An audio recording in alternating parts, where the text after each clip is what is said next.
Napakagandang balita po niyan.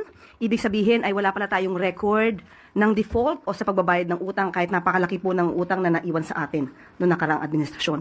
So ibig sabihin nito ay hindi pala totoong itim ang kulay ng bansa sa ngayon. A few moments later. Siya nawa.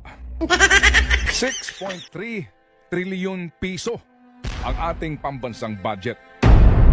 6.3 trilyong pisong pera ng bayan. 1.5 trilyong piso po.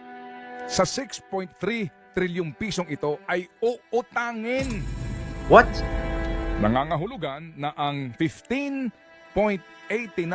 trilyon pesos na kasalukuyang utang ng Pilipinas ay lalo pang madadagdagan.